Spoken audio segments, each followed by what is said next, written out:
All right, Mr. Zlomek is finished, and Mr. Tacopina, the floor is yours. Thank you, Your Honor. Ladies and gentlemen, this case is about one man's jealousy, lies, and greed. And that man is not Rakim.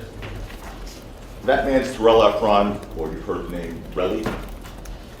He is the source of all the evidence in this case, all of it, that the prosecution is going to rely on. He's the source of all the evidence. The two assaults you're going to hear about in this case were both committed by this Relly. Both. All the evidence comes through his mouth. Every single piece of evidence for you to decide these charges comes through his mouth. This case rises or falls on his credibility.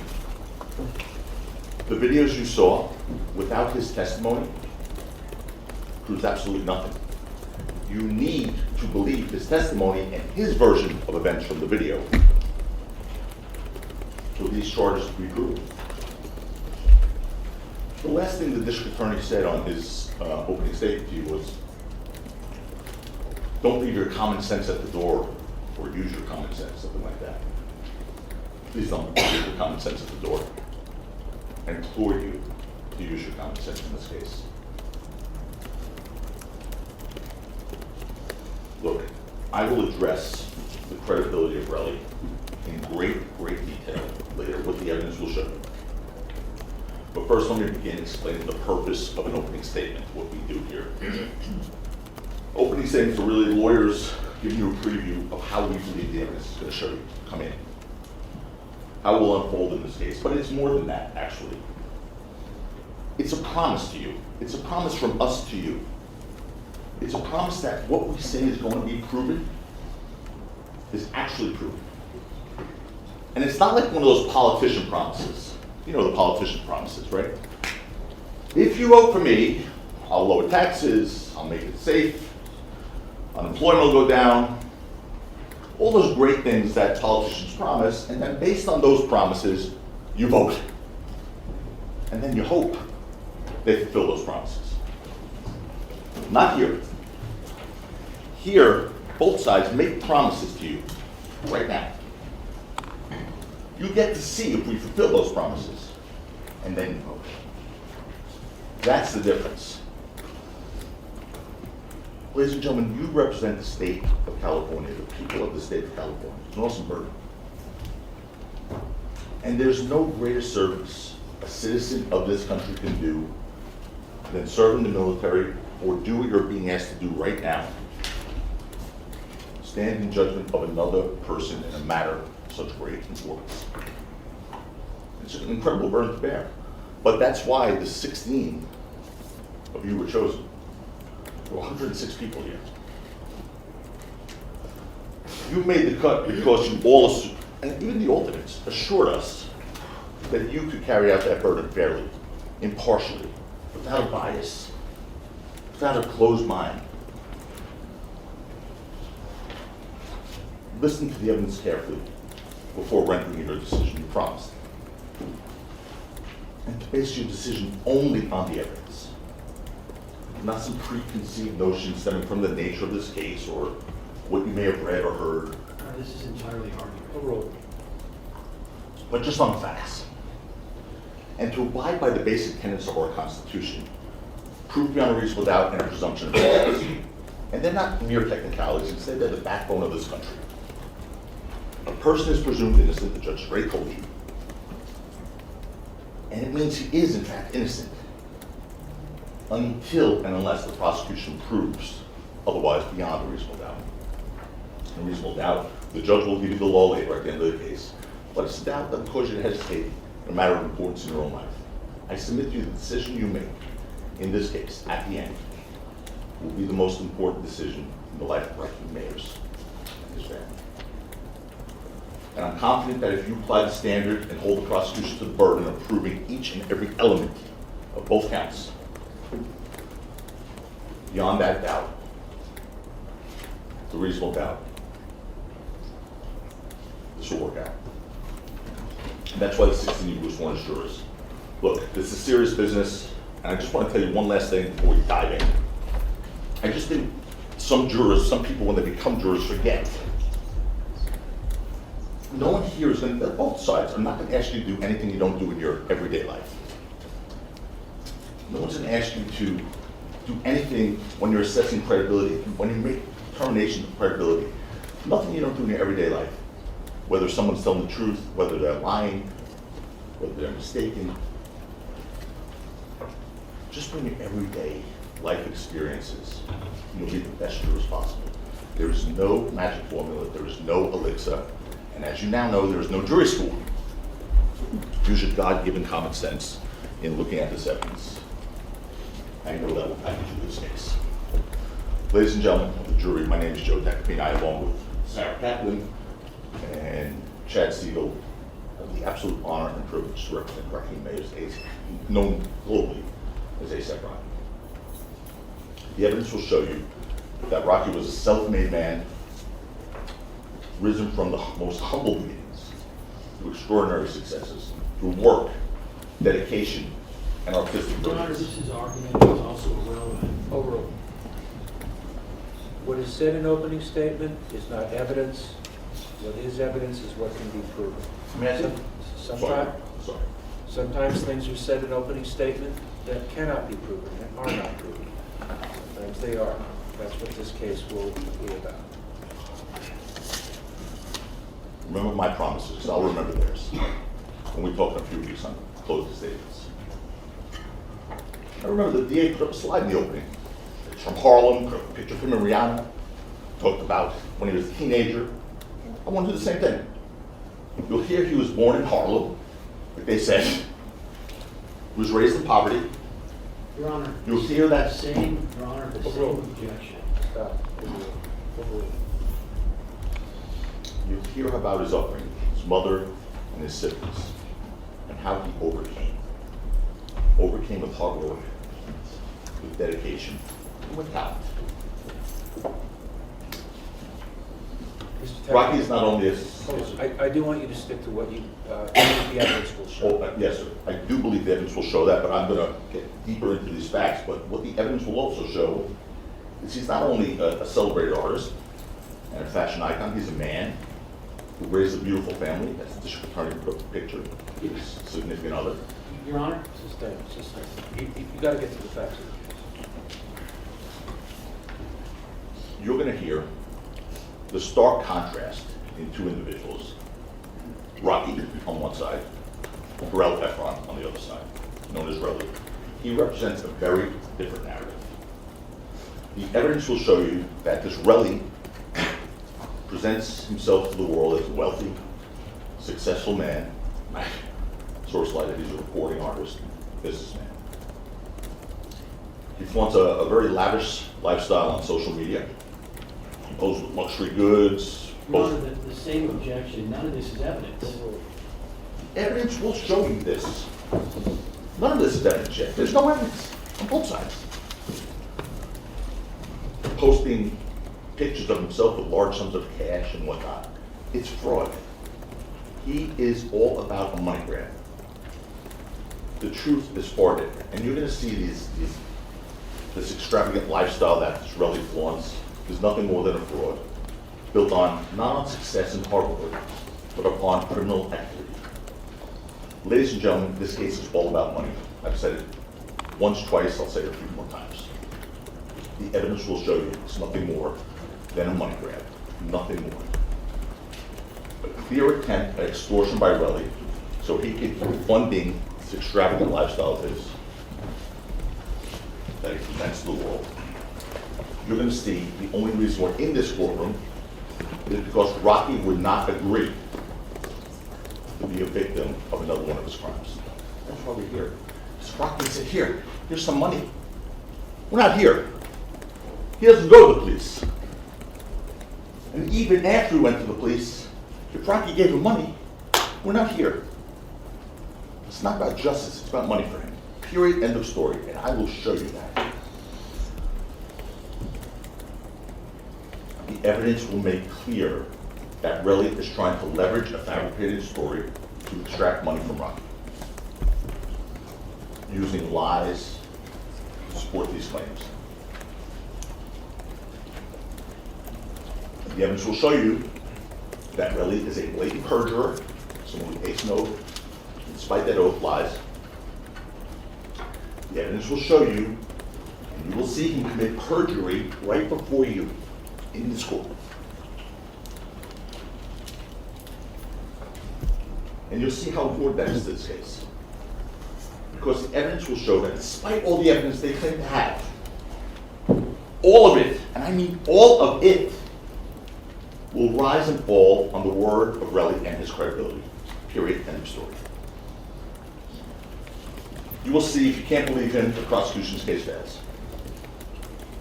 Now let's walk you through the events leading to the incident of November 6th, 2021, which is that part of this case. But to do that, we have to start a few years back. From Relly's own testimony, that was the catalyst for this incident. His resentment, from his own testimony, his resentment was the catalyst for this incident, and his animosity towards Rocky. The evidence will show you that Relly met Rocky when he was in high school in Harlem. They were both part of that creative and artistic conglomerate called ASAP, which now you know means always strive and prosper. Over the years, Rocky achieved more and more success in the entertainment industry at first. He did maintain a friendship with this Relly, unfortunately for him. He even sought to help Relly through professional collaboration. But that wasn't enough for Relly, clearly. You'll see the kind of person Relly is in this courtroom. You're going to see it. He was jealous and angry, and as Rocky rejected some of the projects he presented him, Relly's resentment grew deeper and darker. So embittered by the success achieved by Rocky, someone he once considered peer, Relly embarked on a dangerous course of action. And in November 2021, Relly's resentment towards him reached the fever pitch. After tragedy had struck another member of this ASAP group, an individual named ASAP Josh had untimely death. He passed away. Evidence will show you that Rocky stepped up, spoke to the parents and the mom, ASAP Josh, and offered to cover the cost for the funeral, bring the body back to New York and pay for the funeral. But Relly, still blinded by resentment, believed otherwise. He thought for some reason Rocky didn't agree to pay, or had agreed to pay, but they didn't actually pay. And he was furious. He went as far as to threaten physical violence against him because he thought he didn't pay for the funeral or for the expense of flying the body back. He was wrong because he did pay. But he went as far as to threaten physical violence. And you're going to see that for yourself, ladies and gentlemen. On October 16th, a few weeks before this incident that you're all here to hear about, Relly told his friend that Rocky was a piece of shit and declared, "I'm gonna beat this nigga up." Now it's funny, they showed you a lot of text messages. I didn't see that one. Did not see that one. That's the catalyst. That's weeks before this incident, when he came in hot on November 6, 2021 on our ground. And if you fast forward only a few weeks on November 6, 2021, you'll see that. You see that Relly sought to turn those threatening words into dangerous actions. And he did. The evidence will show you that on November 6, 2021, Rocky was scheduled to attend a music festival. They put it up there called ComplexCon, with two other members of the ASAP crew, Elijah Wulanga and Jamel Phillips, you now know them as ASAP Ills and ASAP 12. So in order to address Relly's resentment, because he was really mad, and have him accompany Ills and 12 to the festival, Rocky reached out to him multiple times. As a matter of fact, I think he saw a text from one of Relly's friends to Relly saying, "Hey, I think he wants you, Rocky wants you to perform at ComplexCon." So Rocky was trying to get him to come. It was sort of a celebration of the ASAP crew. So Rocky, yes, he was urgently messaging him because they were late for this complex time. You're going to hear that from multiple witnesses. He was making them late for the show, so there were multiple messages from both 12E and Rocky. Where are you? Where are you? Where are you?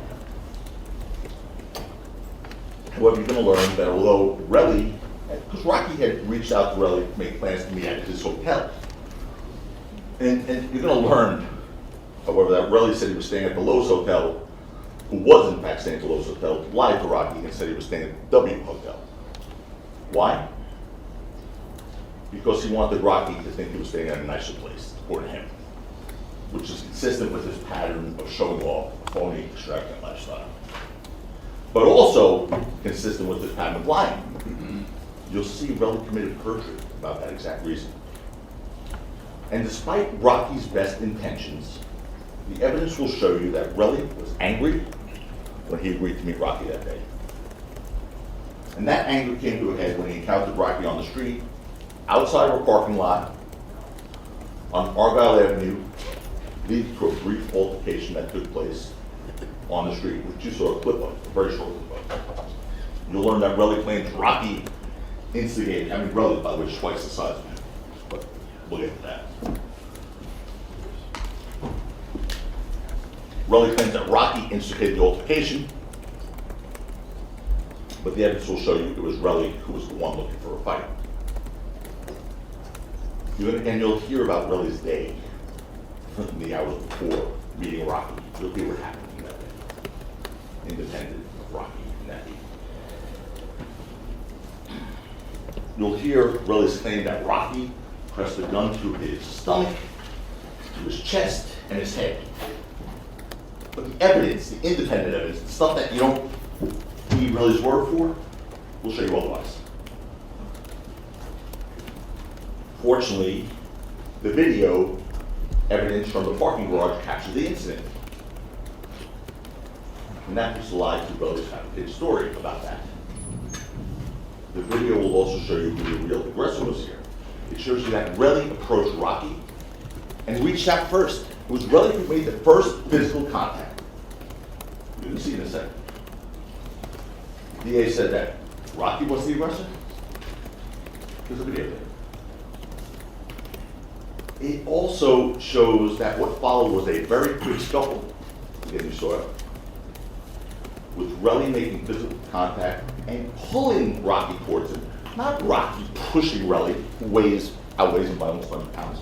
Not Rocky pushing Relly, but Relly pulling Rocky. The DA said in his opening, he said that Rocky was pushing Relly. You know who else said Relly was pulling Rocky? Relly said that. Relly in his statement. And when he watched the video, said, yes, I was pulling Rocky this way. That's not a good narrative. So they just changed that. But Relly has made statements about this incident. And they're stuck with those. It shows the incident was over in a matter of seconds, this videotape. And despite Relly's exaggerated claims that there was no evidence that a gun was pressed against his stomach, directed at his chest, or pointed at his head. There's none. This didn't happen. Instead, the evidence shows that Relly, again, physically much larger than Rocky, was the antagonizer here. Now, all that being said, I do need to pause here for a second.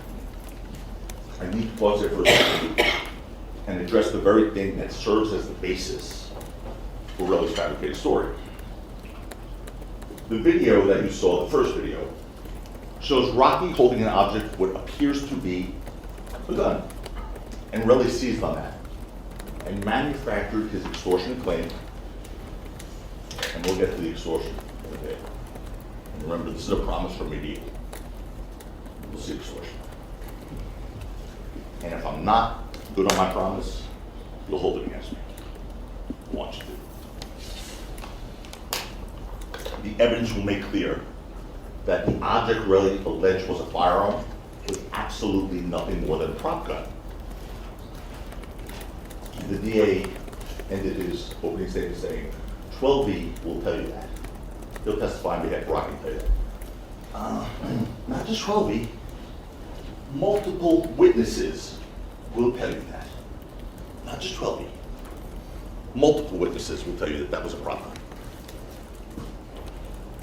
You'll learn that that was a prop gun, also called a starter gun, a blank gun, but it's a type of fake gun. It's used in prop movies and music videos. It's also used to scare off attackers by looking and sounding like a real gun, without actually firing a live round. The evidence will show you that Rocky, obviously, I think you all know by now, is a high-profile person in the public spotlight, and he was a target. The evidence will show, in fact, that he was the victim of prior violence, which caused him to have to carry this.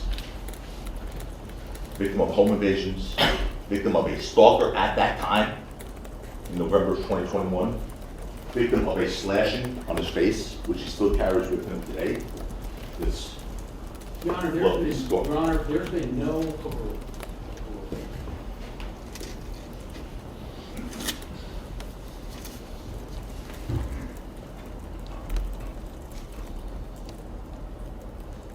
Rocky was advised by security to carry a prop gun to scare off potential attackers.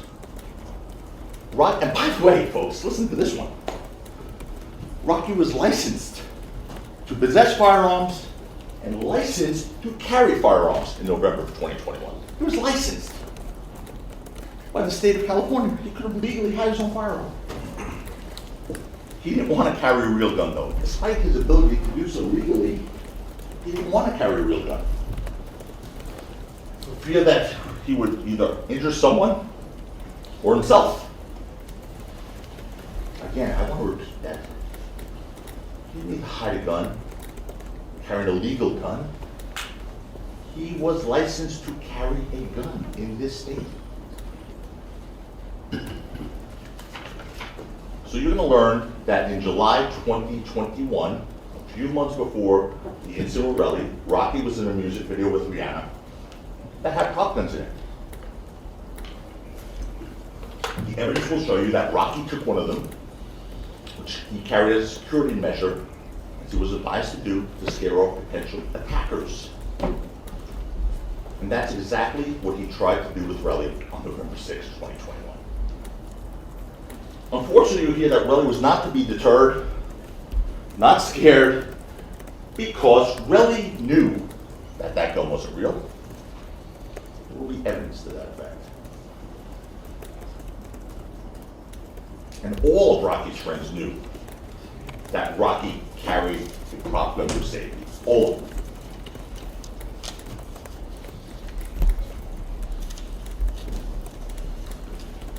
In fact, the evidence will show you that Relly not only told Rocky as much, but he actually called Rocky's bluff and said, "Shoot me, shoot me," knowing that he couldn't. With all this laid out, I do want to show you the video and walk you through it with respect to the first encounter. I'm going to play it once, it's quick, and then I want to show you 2 snippets. Here's the first encounter. That's Relly coming up.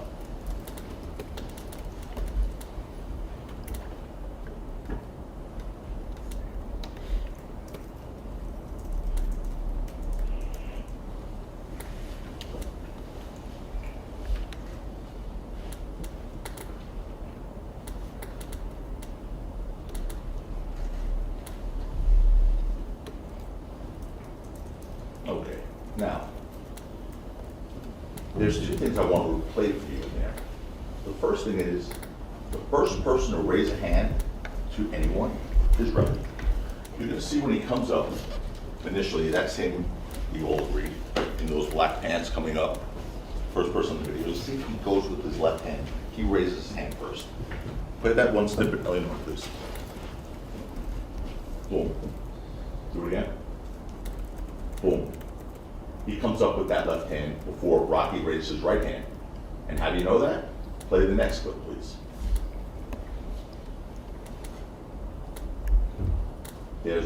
He has his hand around Rocky's neck or shoulder, and Rocky's right hand then finally comes up. Boom. This guy has his hands around Rocky's neck or shoulder before Rocky's right hand comes up. Boom. And then you heard and you saw in the video, they going backwards. Relly, again, who's muttering, you can see that from there, said to the police, yeah, I pulled him back. I pulled him back. They told you, well, Rocky pushed him back. That's not what Relly said. Defies sort of the laws of physics.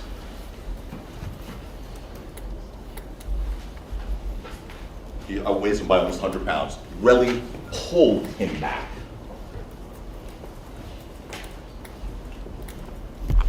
And by the way, all the gun pointing to the head, chest, pressed against the stomach would have had to have happened within seconds of that video with that kid Ills in between them. Seconds. You saw none of that on the video. And the second encounter, after that brief altercation by the parking garage, Relly was angry and out of control still. And he wouldn't stop. The evidence will show you that those three guys, Rocky, Ills, and Twelby, walked away. They walked away. There was a map put up here. I don't have one of those, but it was nice.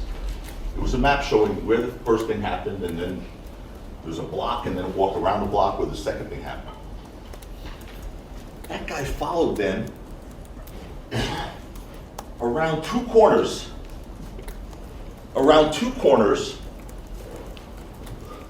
pursuing them. He hadn't had enough, apparently. They were walking away from him, trying to get away from him. He pursued them around two corners. And the evidence will show you that those guys, Rocky, Ills, and Twelby, tried to get away from him. They tried. You'll hear that, although Relly claimed that Rocky had a real gun, now, Relly not only continued to follow the guy with a real gun, but he followed and yelled at them and berated them and told the Ills, you're a crackhead. And told Twelby, you live in the projects. You're not successful like me. And told Rocky, you're a bitch. So the guy who supposedly pulled a real gun on him, and now apparently someone else has a knife too, and they're running away from him, he's chasing them, antagonizing them, bragging about his own successes. You'll listen to Relly's story about that, ladies and gentlemen. You get to assess the credibility. Because it will continue to unravel. His story will continue to unravel. Even the police questioned him. Why would you continue to follow Rocky after he supposedly pulled a real gun out on you? Said the police to Relly. And you'll hear Relly's answer to the police. I don't know. That was the answer. I don't know. I promise you that answer is going to change in this courtroom. That's what he said initially when asked. And of course he didn't know. He had to say, I didn't know why I followed him. Because he couldn't tell the police the truth that he knew Rocky's gun was a prop gun. Because that wouldn't work for his narrative. One that could actually shoot him. And because he was aware of that fact, Relly continued his aggression. You'll hear that Relly was so angry that he was ready to hit Twelby, according to Relly. You'll hear that he was so angry that he hated Ills, according to Relly. You'll learn that when Relly finally caught up with him around two corners, on the corner of Selma and Vista Del Mar, his anger and hatred came to a boiling point, and he attacked this kid Ills. Attacked him. And make no mistake about this, the evidence will show you, Relly was the aggressor there as well. And Rocky, again, significantly smaller than Lee, fired that prop gun, that starter gun, which makes sound just like a real gun. That's the purpose of it. He fired it twice, hoping the sound would be enough to scare off Relly and protect Ills. Wrong. Relly didn't stop. He didn't stop because he knew it was a prop gun, but he didn't stop. And the evidence will show you that after Rocky fired those two warning shots with that prop gun, car alarms went off because there was that big parking lot right there where they were. Car alarms went off. I'm sorry, but you guys are here. It's hard to look everywhere. So 12E, being sort of sound mind, told Rocky, hey, listen, man, get out of here. The car alarms are going off now. People are going to start coming. Rocky obviously is a public figure, and now people are going to have their attention drawn to this. Get out of here. Rocky listened. He persuaded Rocky to leave the scene. 12E said, I'll check on Ills, because Ills was having a rough go of it. Ills is smaller than Rocky. And really was pummeling. You're going to hear about how Ills' face looked after this encounter. It was a hot mess. So you'll hear a different story from Relly. He claims he grabbed him, Ills, as a human shield. A human shield. Funny, Ills didn't get shot, but he was a human shield. Evidence will show you that's just another lie. It's another lie. The evidence will show you that. You'll see that Relly knew the prop couldn't hurt him, first of all. Second, you're going to see that Relly wasn't hiding behind Ills or under Ills. In fact, in the video, if you look carefully, and we'll show you, you'll see that Relly's on top of Ills, as they're on the floor, on top of him, punching. And even after Rocky left the scene, that's simple. Even after Rocky left the scene and ran, the evidence will show you that Relly continued to attack Ills. A witness will walk you through that. That sort of is a problem for them. I mean, this guy was claimed he was shot at one point, and he is still attacking the guy that he started to attack before there was any warning shots fired. He's still attacking, not to be deterred by any starter pistol or real bullets from him. The DA played you a video here that had that sound. There was a little box in the bottom, and it had sound. Or pop pop. That video was called the sequence surveillance video. The district attorney played on the roll. Funny part about that video is that they cut out that last part of the video. We'll play you the full part. But the part where Ills goes back and attacks, Relly goes back and attacks Ills. They cut that part of that video out. It's not on that sequence surveillance video. They cut out those last 3-4 seconds. That's a problem.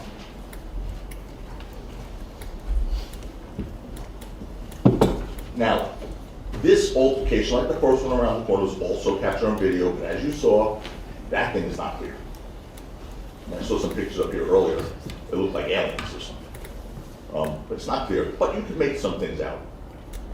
But even Relly in his testimony said, I really can't tell what happened in that video. So we have to go on his word now. And although the video captured that incident, that was less than half a minute, not particularly clear. The evidence will make clear what happened there. The evidence will. Relly physically attacked Ills. Rocky tried to use a prop gun to defend him. And with that, I want to walk you through that video the best we can. We'll play it first. Again, you notice drill gears at the corner. Up here. Focus on here they come. There's Rocky, there's 12E, then Ills comes and he's following him. You see him go right after Ills, Relly, and that's when Rocky fires the warning shots. And there's Ills on top, Relly on top of Ills, punching him, that's Ills going down to the ground. Rocky's gone, 12E's about to be gone, and watch. There goes Relly back after Ills. And then he goes away after he hits him again. Ills eventually caught up with 12E and Rocky. His face was basically busted open. We have the clips to play, small ones. Let's do that again. So I'm going to play broken down little clips. The first one is then all being followed, upper right-hand corner again, guys. All being followed by Relly. Three of them trying to get away. First Rocky, then 12, then Hills, and Relly's still coming hard. And you'll get to see this as many times as you want later. The second one is Relly on top of Hills on the ground. Is that right? Yeah. Let's see if I can help here. Hold on, can I stand up here for a second? Actually, Alex is going to get we have a pointer in the courtroom, Oh, and he's going to get it. all right. So, yeah, you can stand where you want to stand, but in a little while, Alex will bring up the pointer, and you can use it, or Mr. Lewin can use it, or Mr. Loma can use it, or Mr. Siegel can use it. All right, so not to hold everyone up, I'm just gonna go forward here right now, okay? All right. Can you go back again, guys? This is the clip where you see Relly, and you get to see it later. Don't worry. Relly, big guy, on top of that little guy Hills, on top of him, not using him as a shield. Watch. Go ahead. There's Relly, that's Hills down, and Relly on top of him. Look at him. He's not worried about a shield. He's going after him. And then the last clip is, are we playing that last clip too? Take a look at it. It's after Rocky's gone, Relly continues his pursuit of Hills, this poor little kid. There. And he hits him again before he peels off. He goes to the left to hit Hills, and then he goes to the right. There's also a witness that saw this. He's going to come in here. Unfortunately, Rocky's attempt to scare off Relly didn't have the intended effect, obviously. Instead, Relly continued his attack on Hills, and then hatched his extortion plan. What you'll learn is that Relly returned to that scene an hour later. He returned to the scene an hour later. And he attempted to fabricate evidence, ladies and gentlemen. This is some offensive stuff. It's going to be crystal clear to you. He attempted to fabricate evidence. You hear Relly's claim that he came back to the area an hour later with his girlfriend, Lydia Parker, and that while they were there, he quickly found 2 shell casings that Rocky fired right there. He picked them up, and he found them. And then he videotaped them. An hour later. You will see that story fall apart so hard. Why? Because the evidence will show you that well before Relly returned to the area, 7 police officers, like a SWAT team, 7 police officers arrived at that same spot. They responded to the scene and carefully searched every inch of that area. I could not believe what I heard on the opening statement. Oh, the police didn't know where to look. Police searched the exact same spot where Relly claims he picked up the bullets. Not close to it, not near it, the exact same spot. Thank God there's videotapes. There's a body cam from the police where they were searching, and there's that surveillance video that you see here that captured Relly coming back an hour later. Exact same spot. So, we're playing it now? Go ahead. Well, it's not, are we playing or we're showing? Showing. So this is where the police are. Oh, this is back. Okay. The police are searching with flashlights. And there's 1, 2, 3, 4 right there right now. There were 7, there's another one here. This is where the alleged tussling was with Relly and Hills. Rocky's here, 12's here. Here's the corner they came around. So this is where the shots. Yeah. It's very high tech you're on. This is where the shots were. Like, easy on the screen.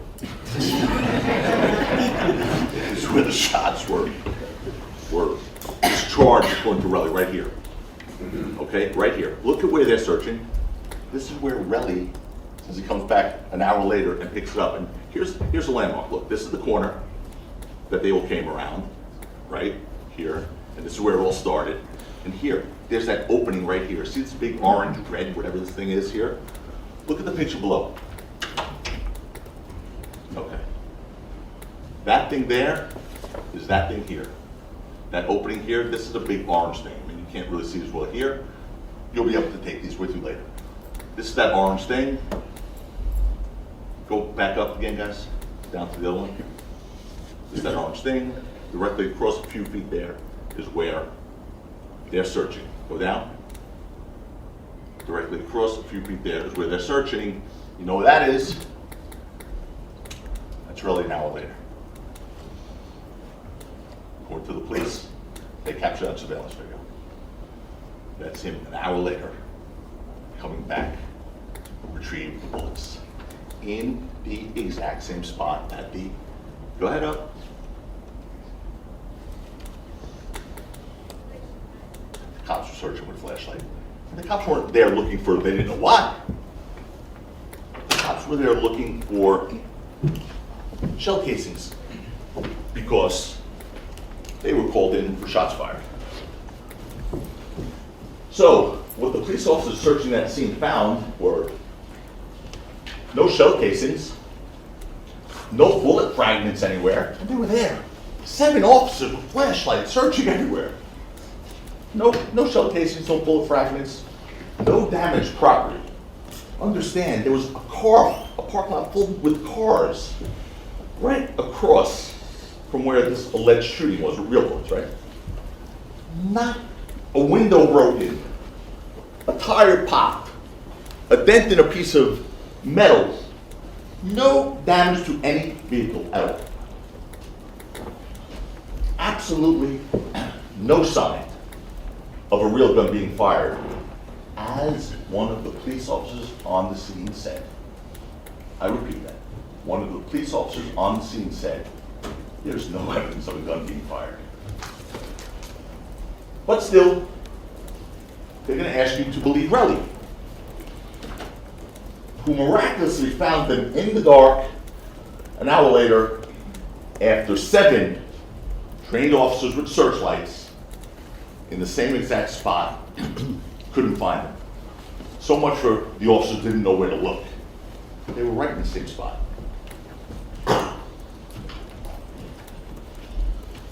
So, for that matter, although Relly is going to claim his girlfriend was there with him, because that gives a corroborating witness that can back his story up, right? When he found those shell casings an hour later, the video evidence in this case will show otherwise. That she wasn't with him, unless she's a ghost. That she wasn't with him. Thank God for those surveillance videos. So what did Relly first do with the videos he made of the shell casings? Did he go to the police? No, he didn't contact the police. Instead, he sent them to Rocky and Rocky's manager and said, I'm going to be rich. That was his first thought. I'm going to be rich. I mean, here's someone who basically claims he was shot. That was the initial for shot.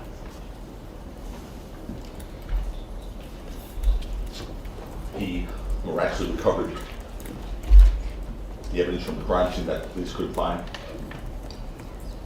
And he didn't go to the police. His first thought was, I'm going to be rich. Well, the evidence will show you that Relly committed perjury without those messages. He actually texted a message meaning, I'm going to be rich. He said, I'm going to be itch at one point. But he said, oh, I didn't mean rich when I said itch. I meant irritable. Okay, because itch and irritable is not very close. And when you type in itch, sometimes it's both change into irritable. It's just one lie after the other. He testified at an early hearing in this case, under oath. And you'll learn shortly after sending those messages to Rocky and to his business manager, you're going to learn that Relly sent another message to his business partner, to Relly's business partner, saying, I want to get this nigga's money. That's all that was on his mind. Not his near-death experience. Oh my God, how did he even survive that scrape on his knuckles? Not running to the police to arrest the culprit. No. Texting everyone, I'm going to get rich, I'm going to get his money. That's all he cared about. The evidence will show you that Relly fabricated these shell casings in order to extort Rocky. Right from the outset, right from the get-go. And why did he think he could get away with that? Why? Because Relly didn't know that the police had already returned within minutes of the sounds and the incidents there and searched the scene. He didn't know that. Of course, they didn't find anything. We talked about that already. There was no actual shooting because there was no real gun. There was no evidence of a shooting because there was no real gun. And that's why that same night, in response to Relly's text to Rocky texts him, if I shot you, go to the police. They didn't show you that text though. Showed you a bunch of texts between Relly and Rocky that night. They didn't show you that text. Rocky saying, go to the police. Yeah, because someone who really shoots someone and is guilty said, yeah, go to the police. Rocky texted him that night.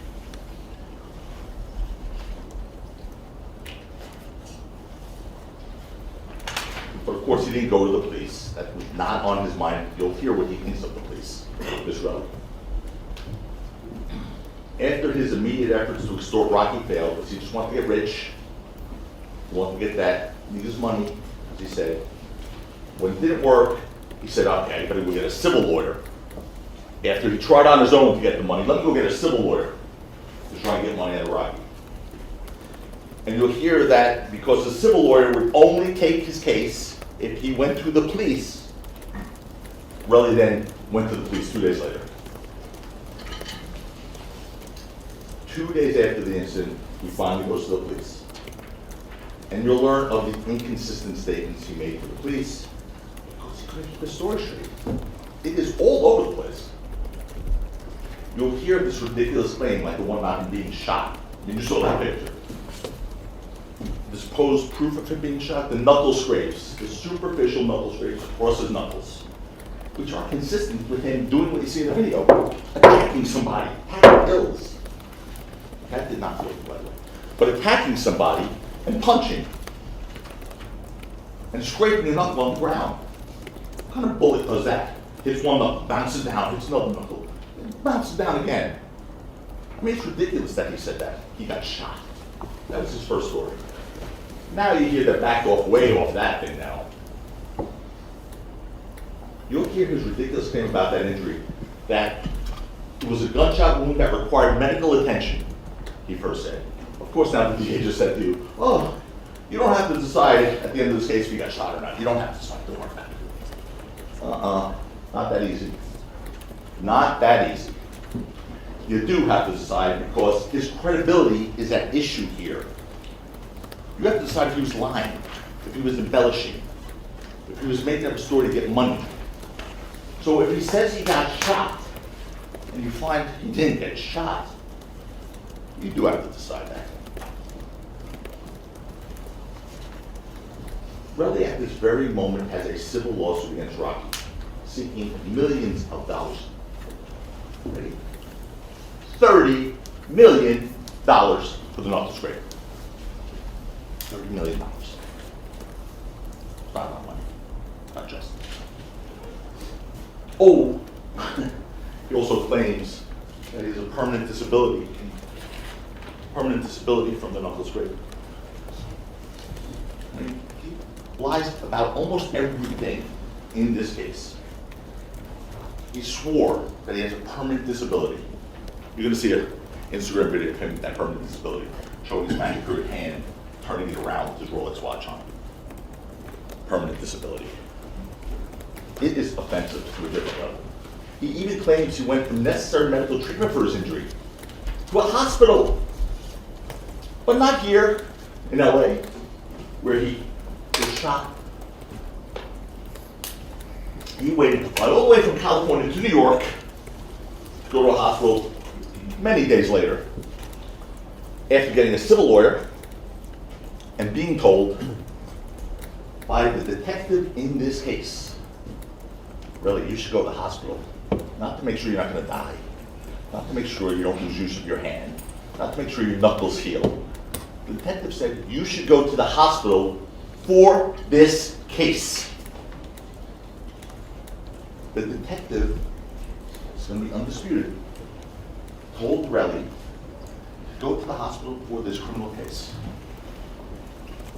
Do you think they're trying to build a case here? Is that what we do? We instruct victims to go to the hospital to make it look better? Those scrapes are no more proof of a real gunshot than those shell casings that the 7 officers did not find are. And what else did the police not find after Relly turned in the shell casings over to them, finally, after walking around with them God knows where for 2 days? What else did the police not find? You'll hear that the police, despite examining them for fingerprints, didn't find Rockies on them. Because bullets, metal, capture prints. So if someone loads a bullet into a gun, got prints are going to be on that. Not Rockies. Now, the shell casings apparently had no fingerprints on them whatsoever. As if someone who claimed to find them after the fact wiped them completely clean. And what else wasn't found on those shell casings? Rocky's DNA. They took samples, the police did, of Rocky's DNA for the purpose of comparison. They took his DNA to compare with the bullets. 0. Nothing. Never connected to the shell casings. As I mentioned, he was licensed to carry and possess firearms. You'll learn that he legally possessed firearms, which in fact were recovered from his home. You saw that whole bunch of pictures. He had firearms legally in his home. No problem. Police did a search, they recovered them. No problem with the police. The evidence will show you that none of those firearms recovered were 9mm caliber. Because he didn't have one. You'll learn that the 9mm caliber of the shell casings that Relly claims have recovered from the scene are exactly the type of a gun that Rocky didn't possess or own. You'll hear, and you heard from their opening, that there was a single magazine containing a 9mm ammunition in his home. And you'll learn that belonged to his manager, Lou Levin, who will tell you, he will be here and testify why that was his. He also was licensed.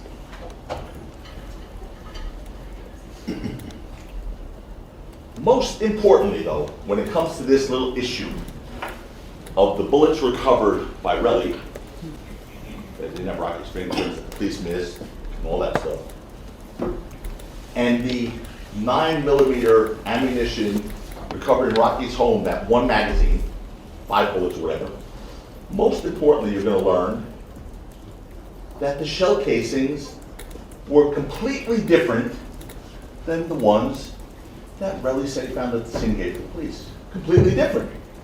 You'll learn that the 9mm ammunition in Rocky's home was a brand called Sig Sauer, and the Relly shell casings that he claims to have found at the scene, that the police missed, were a brand called Federal.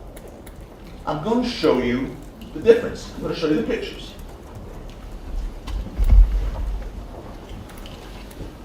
This is the one in the house. That's that magazine that they recovered with a few bullets in it. That was Lou Levin's. This says Sig. Whoa. I can't see nothing now, so can you zoom back a little bit? SIG SAUGER or something like that. Sour. What's this? How does it say? Luger. What? Luger. Sig, SIG. Sig Luger. The ones at the scene are these from Relly. FC, which stands for Federal cartridge. Federal Cartridge. Completely different brand, completely different bullet. Those are the ones from the house. that belong to someone else who will testify here from Brooklyn. Those are the ones that Relly claims to have found at the scene. They're different bullets altogether. So much for that big reveal on the opening. They didn't show you that, no. They didn't show you the comparison of the two bullets. Just the magazine. Ooh, it was a 9mm. Different bullets. In the end, you'll see that all the objective evidence in this case relied on by the prosecution to support a shooting rises and falls, and I mean falls, on the word and credibility of Relly, who is a proven criminal and perjurer. Those shell casings he claims to have found, the superficial scrapes he claims is a gunshot wound, the video himself that he even claims he can't make out clearly. We have to rely on his rendition of only, because without his rendition, you get nothing from any of this. Ladies and gentlemen, it's your job in this trial to evaluate the evidence, to look at every single piece of evidence they present to you, the prosecution, and ask yourself, does that pass the smell test? I remember Mr. Lewin, on every time he stood up in jury selection, said, possibility? Did we say possibility? No, no possibility. No possibility. The word possible is not part of this trial, he said to you. Remember that. This case is not about possible.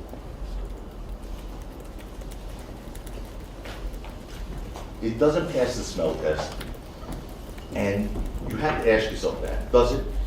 Or do you have a doubt about a piece of evidence that's really the focus here when you consider the charge in this case? There are two charges. The first charge is assault with a semi-automatic fire gun in this case. No, actually I said that wrong. It's an assault with a semi-automatic firearm. That's the first count. Both counts of that, actually. The first one is the altercation in front of the parking garage. The second for the altercation around the corner. 2 counts. To prove those 2 counts, they must prove beyond a reasonable doubt 2 things. 1, Rocky possessed a real gun. No, this sounds like. Okay. The judge will give you the law. He's right. The judge will give you the law at the end of this, what needs to be proven. I'm giving you some credit. You're right. Thank you. Well, I made the objection, does that make me right? Or? You were right too on that one, Mr. They won't be able to meet that burden in this case. When the judge gives you the law, you'll see the 2 things that have to be proven. It's not even close on either. The objective evidence in this case, independent of Relly, just is not there. There are no gunshot wounds, no evidence of actual gunfire as officers at the scene, no shell casings found at the scene. When the police arrived, This sounds again like pure argument. evidence will show you there was no property damage, no fingerprints, no DNA linking Rocky to anything. And that's because what Rocky had was a prop gun. Either that, or he's the luckiest man to ever walk the face of this earth. What is real in this case wasn't a gun, but Relly's attempt to extort Rocky. That is real. Out of millions of dollars, and using this criminal case as a windfall in his civil one. And folks, and going back to what I first said to you, my promise, it's a promise to you. And I wouldn't be doing this so emphatically if I weren't sure. That's argument, it's improper expression. You will see, the evidence will show you hard evidence of an extortion in this case, and perjury to try and cover it up. Hard evidence of an extortion in this case, the evidence will show you, and perjury to try to cover it up. The evidence will show you Relly's understanding in that regard, that if Rocky's found guilty here, he automatically has liability in a civil case and gets money. Lots of money. That's absolutely improper. That's sustained. Can the jury be Relly's instructed? understanding. Counsel continues to Stop. make whatever objections. Stop. they No want. speaking objections. Stop. Disregard anything about the consequences of whether Mr. Mayers is or is not convicted in this case. The consequences have no bearing on any decision that you have to make. And you're going to be given a jury instruction to that effect. Thank you. Anyway, it's been Relly's endgame from the start. You're going to hear some of the absolute worst things come out of his mouth when it comes to this case, this criminal case, I mean, and how much he truly cares about this case and what he was willing to do to this case for money. Ladies and gentlemen, when this case is over, you'll see that Rakim Mayers, A$AP Rocky's innocent. He's not only not guilty, he's innocent. And when we stand up here for our closing arguments in a couple of weeks, we'll talk about how the evidence shaped up. You'll see that for Relly, it was never about justice, ever. It's about a man seeking a profit from a fabricated narrative, using false. It's never about justice, ever. It's about a man seeking a profit from a fabricated narrative, using false. I didn't hear. Read back, Ken. It's about a man seeking profit from a fabricated narrative. It's argument. The evidence will show you that Rocky has absolutely nothing to hide here. He's a man, evidence will show you, he's a man who built success through passion, valor, and hard work. He stands in stark contrast to this brother. You will see Kate stand next week and lie to you over and over again, trying to destroy Rocky for his own financial gain. He's a parasite who wants you to help him get his payday. Ladies and gentlemen, at the end of this case, after all you've seen and heard, all the evidence and cross-examination, all the things I promised you today, I will ask at your hands for a verdict of not guilty for Rakim Mayers. It's the only verdict consistent with justice. It is the only verdict consistent with fairness. Thank you.